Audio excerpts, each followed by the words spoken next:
Friends अस्सलाम वालेकुम। मेरा नाम हाजी जुल्फकार रशीद, आप देख रहे हैं चैनल क्रेजी मंडे। मेरे साथ हैं असद अजीज। हेलो एवरीवन, अस्सलाम वालेकुम। कैसे हैं आप? सब ठीक ठाक हैं? उम्मीद करते हैं सब A1 बढ़िया और फर्स्ट क्लास होंगे। दोस्तों, ईद की खुशियां आपको ढेरों मुबारक हों। गुजर गई है जो कि गुजर गई हैं। जी जी। हमें मौका ही नहीं मिला कि हम आपके लिए वीडियो बनाएं उस पर, लेकिन आपको गुज़श्ता ईद मुबारक हो। जो भी हमारे भाई हमें मुख्तलिफ कंट्रीज जो देख रहे हैं। जी जी। तो आज की हमारी वीडियो का टॉपिक है ऐसे वो 5 कंट्री जहां का लिटरेसी रेट बहुत ही कम है। आखिर वो क्यों नहीं इतना पढ़े लिखे और क्यों नहीं इस पे इतनी तवज्जो दे रहे। तो वीडियो स्टार्ट करने से पहले हमारा चैनल सब्सक्राइब कर लें, बेल आइकन पे लाजमी क्लिक कीजिएगा ताकि आपको नई वीडियोस के नोटिफिकेशन समय पर मिलते रहें। ओरिजिनल वीडियो का लिंक डिस्क्रिप्शन में दे दिया जाएगा, वहां पर वीडियो भी वॉच कर सकते हैं और उनका चैनल भी सब्सक्राइब कर सकते हैं। बिना टाइम जाए के चलते हैं वीडियो की तरफ, बाकी कमेंट बाद में करेंगे। दोस्तों, बात चाहे एक परिवार के विकास की हो या फिर एक देश के विकास की, एजुकेशन रीढ़ की हड्डी का काम करती है। नॉर्वे आज 100% के साथ दुनिया का हाईएस्ट लिटरेसी वाला देश है और आप देख सकते हैं कि वो कितना विकसित है। इसी तरह एशिया का जापान भी हाईएस्ट लिटरेसी के साथ दुनिया के वेल डेवलप्ड देशों में नाम दर्ज करवा चुका है। वहीं एशिया में आज भी कुछ ऐसे देश हैं जो एजुकेशन को लाइटली लेते हैं। शायद यही कारण है कि इन देशों में गरीबी, गंदगी, दरिद्रता और क्राइम दिन बर दिन पैर पसारता ही जा रहा है। लेकिन ये कौन से देश है जहां का लिटरेसी रेट इतना कम है और क्यों कम है? वेल, अगर आप भी इन सवालों के जवाब जानना चाहते हैं तो वीडियो में आखिर तक बने रहिए, क्योंकि आज हम बात करने वाले हैं एशिया के 5 उन देशों के जहां का लिटरेसी रेट है बाकी एशियाई देशों के मुकाबले बेहद ही कम। तो अपना सीट बेल्ट बांध लीजिए, अच्छे से निकलते हैं सबसे कम लिटरेसी रेट वाले देशों की सफर पर।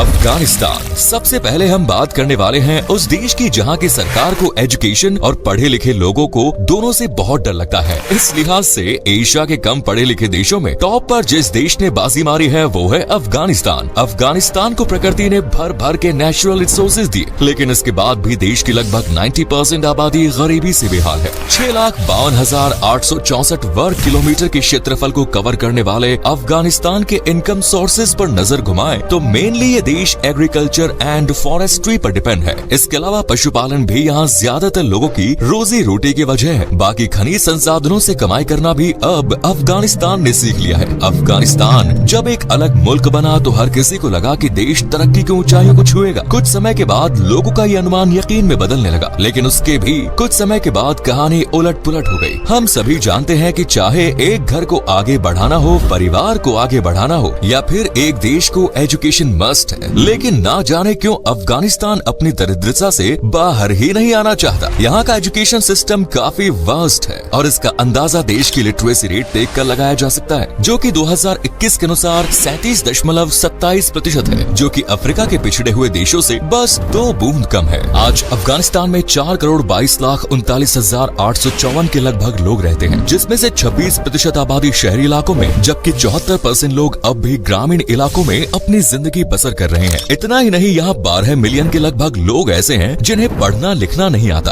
अफगानिस्तान में लड़कियां अगर चाहें तब भी वो नहीं पढ़ सकती, क्योंकि यहाँ क्राइम रेट 81.79% का है, यानी ज्यादा से भी ज्यादा। दिन दहाड़े महिलाओं के साथ अपराध अफगानिस्तान में आम बातें हैं। ज्यादातर पेरेंट्स तो इस डर से कि कहीं उनके बच्चों को कुछ हो ना जाए स्कूल ही नहीं भेजते। अफसोस की बात यह है कि सरकार भी एजुकेशन और क्राइम जैसे मुद्दों को लेकर कुछ खास एक्टिव नहीं है। अगर ऐसा ही रहा तो वो दिन दूर नहीं जब अफगानिस्तान का लिटरेसी रेट 0 और क्राइम रेट 100 हो जाएगा।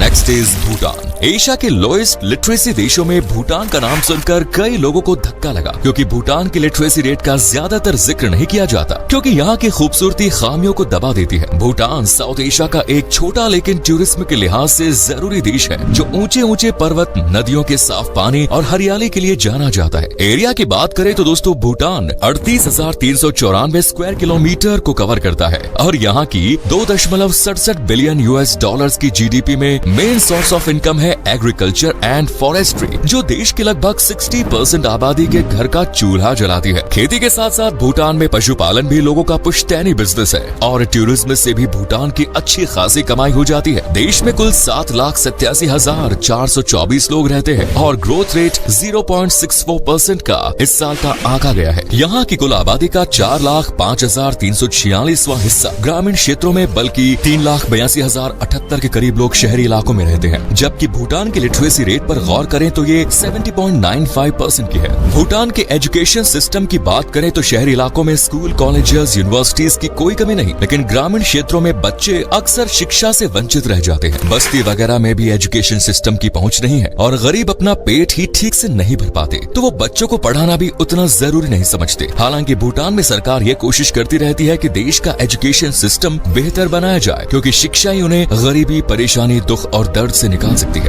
Next is Nepal. दोस्तों, जब भी अमन, चैन, शांति और प्राकृतिक सुंदरता की बात आती है, जुबान पर बस एक ही नाम आता है और वो है नेपाल। ये दक्षिण एशिया में बसा एक लैंडलॉक देश है जहाँ दुनिया की सबसे ऊंची चोटी माउंट एवरेस्ट है, लेकिन सुंदर पहाड़, हरियाली, झील, नदियों जैसे खूबसूरत नजारों के बादशाह है। नेपाल की कमी है कि वो ये नेपाल अपने एजुकेशन सिस्टम पर बिल्कुल ध्यान नहीं देता। यहाँ आपको धर्म के नाम पर चलते लोग अनगिनत नजर आ जाएंगे, लेकिन टीचर के बताए रास्ते पर चलते हुए कुछ गिने चुने ही लोग मिलेंगे। 1,47,181 स्क्वायर किलोमीटर के क्षेत्रफल को कवर करने वाले नेपाल में आज 3,08,96,590 लोग रहते हैं, लेकिन यहाँ लिटरेसी रेट 75.58% पर ही ठहर गया। नेपाल में 5 से 12 साल के ऐसे करीब 7,70,000 बच्चे होंगे जिनका स्कूल से दूर दूर तक कोई नाता नहीं। नेपाल के एजुकेशन सिस्टम के बिगड़ने के पीछे की दो वजह है। नंबर 1 राजनीतिक उथल पुथल और नंबर 2 संसाधनों की कमी। असल में यहाँ की 79% जनसंख्या ग्रामीण क्षेत्रों में रहती है और कृषि पर डिपेंड है। अब इन ग्रामीण क्षेत्रों में संसाधनों के नाम पर आपको ज्यादा कुछ नजर नहीं आएगा, जिसके चलते यहाँ स्कूलों की कमी है। स्कूल की कमी है तो बच्चों को एजुकेशन का मतलब समझाने वाले भी नहीं मिलते। साथ ही परिवार भी बच्चों को कम उम्र में ही काम पर लगा देते हैं ताकि वो कुछ पैसे कमा पाए। आज भी नेपाल में 5 से 14 साल के करीब 37% बच्चे ऐसे हैं जो खेलने और पढ़ने की उम्र में काम कर रहे हैं। हालांकि सरकार ने कई बार कोशिश की कि शिक्षा पर ध्यान दिया जाए, लेकिन ऐसा हो नहीं पाया। यूँ तो आज नेपाल में 34,368 के लगभग स्कूल हैं, लेकिन इनमें भी 1,154 धार्मिक स्कूलों की संख्या।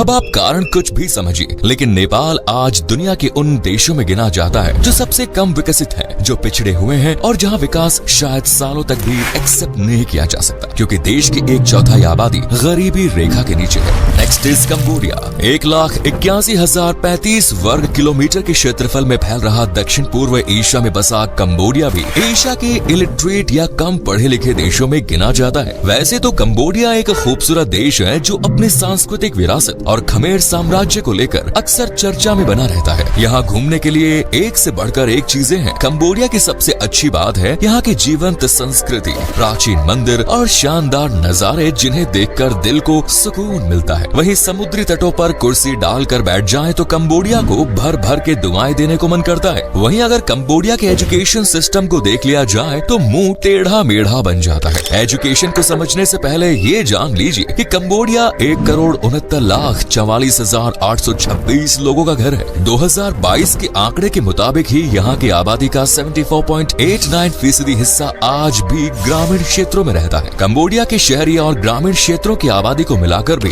इस देश का लिटरेसी रेट 77.14% का है। लेकिन कंबोडिया की एक अच्छी बात है कि सरकार इस लिटरेसी रेट को बढ़ाने के लिए समय समय पर प्रयास करती रहती है। कंबोडिया में एजुकेशन का 6+3+3 का फॉर्मूला काम कर रहा है, यानी प्राथमिक विद्यालय में 6 साल, निम्न माध्यमिक में 3 साल और उच्च माध्यमिक विद्यालय में 3 साल। लेकिन फैसिलिटीज के अभाव में, खराब गुणवत्ता के चलते और सभी सुविधाएं न होने के चलते यहाँ बच्चे शिक्षा से पिछड़ जाते हैं। क्योंकि कंबोडिया का ज्यादातर हिस्सा ग्रामीण इलाकों में बसा हुआ है, तो इनके पिछड़ने से देश पर गहरा असर पड़ता है। इसके अलावा गरीबी भी लोगों को शिक्षा से दूर और देश को विकास से दूर कर रही है। Next is Laos. जी हाँ दोस्तों, एशिया का कम लिटरेसी रेट वाला 5वां देश है लाओस, जो दक्षिण पूर्व एशिया में बसा एकमात्र लैंडलॉक देश का रिकॉर्ड अपने नाम कर चुका है। ये देश 2,36,800 वर्ग किलोमीटर का अच्छा खासा एरिया अपने नाम करता है। देश के 16.51 बिलियन डॉलर्स की जीडीपी है और इस जीडीपी के लिए लाओस सबसे ज्यादा कमाई करता है। चावल देश की कृषि का आधार या बैकबोन है। वहीं बीते कुछ समय से लाओस का पर्यटन उद्योग भी तेजी से बढ़ रहा है। आबादी की बात करें तो लाओस में 7.58 मिलियन लोग रहते हैं, जिनमें से ज्यादातर लोग ग्रामीण इलाके में रहते हैं। इस आबादी का 80% हिस्सा कृषि से कमाई करता है, यानी ज्यादातर लोगों के घर का चूल्हा कृषि से ही जलता है। आपने देखा होगा कि जिन देशों में ग्रामीण इलाकों में ज्यादातर जनसंख्या होती है, वहाँ एजुकेशन का स्तर अक्सर कम होता है। कुछ ऐसा ही हाल लाओस का भी है। हाल ही में जारी आंकड़ों के मुताबिक देश की लिटरेसी रेट 79.86% की है। पूरे देश में सिर्फ 3 यूनिवर्सिटीज है। यहाँ 9000 के लगभग प्राइमरी स्कूल्स और 1000 के लगभग माध्यमिक स्कूल्स है। लेकिन दूर दराज से बच्चों को स्कूलों तक पहुँचने में काफी परेशानियाँ फेस करनी पड़ती है, जिस वजह से ज्यादातर बच्चे तो स्कूल अवॉइड करने में ही अपनी भलाई समझते हैं। यानी हम कह सकते हैं कि बुनियादी ढांचा कहीं न कहीं लाओस और एजुकेशन के बीच की दीवार बना हुआ है। अगर इसे सही किया जाए तो शायद देश के हालात बदल सकते हैं। वैसे बता दें कि लाओस में मुफ्त एजुकेशन के थ्रू भी बच्चों को रिझाने की कोशिशें की जा रही है, लेकिन ज्यादातर देशों की तरह यहाँ भी गरीबी लाचारी को मात दे रही है। देश में लगभग 23% आबादी ऐसी है जो गरीबी रेखा के नीचे जीवन यापन कर रही है, जिनके पास बच्चों को पढ़ाने के लिए पैसे नहीं है। इसके अलावा जो बच्चे पढ़ना चाहते हैं उन्हें स्कूलों में व्यवस्थाओं की कमी पीछे हटने पर मजबूर कर देती है। हालांकि लाओस में पढ़ाई को लेकर लोगों को जागरूक करने के लिए कुछ NGOs भी काम कर रहे हैं। सरकार भी इस ओर ध्यान दे रही है कि देश विकास करे, और विकास के लिए क्योंकि शिक्षा जरूरी है तो एजुकेशन पर भी फोकस किया जा रहा है।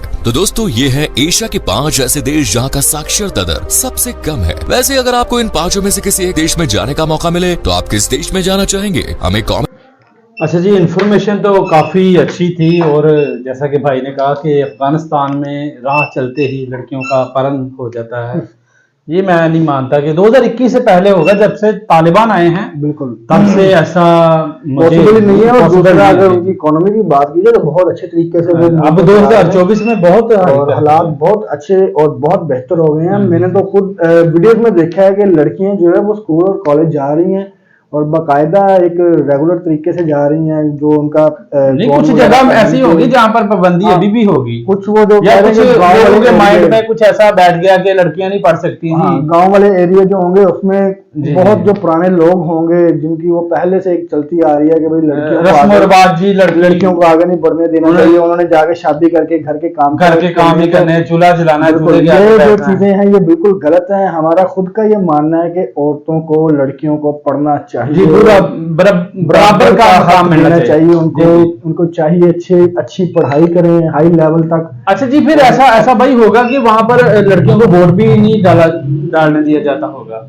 पॉसिबल है, जहाँ पे देखे ना औरतों को जहाँ पे उनका हक नहीं मिला जी जी, तो उनको वोट डालने का भी हक नहीं मिलेगा, उनको बाहर भी निकलने नहीं दिया जाएगा। जी जी। तो अच्छा जी, एक ऐसा मुल्क भाई ने बताया नेपाल, आपको शायद भाई ने कहा ना कि आप किस मुल्क में जाना चाहेंगे, मैं उसमें जाना चाहूंगा, नेपाल में जाना चाहूंगा। अच्छा जी, फिर आप मुझे ये बताएं कि बॉलीवुड की एक अदाकारा जो नेपाल से ताल्लुक रखती हैं, बहुत अच्छी मूवी दे चुकी हैं वो, बॉलीवुड की अदाकारा। जी जी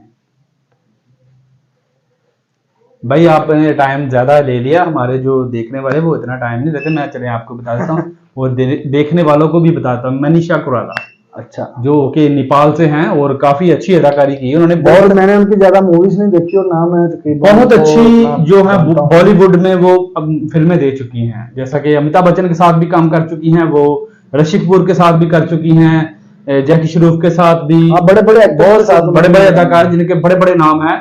जैसा कि आप कह सकते हैं कि शाहरुख खान के साथ दिल से मूवी दे चुकी हैं, जिनका गाना काफी पॉपुलर है जी। वो अपना क्या नाम है उसका गाने का यार, शुरू से चल छैया छैया जी जी। फ्रेंड्स, अगर आपको हमारी वीडियो अच्छी लगी हो तो आप हमारी वीडियो को अपने दोस्तों के साथ और अपने रिश्तेदारों के साथ जरूर शेयर कीजिएगा।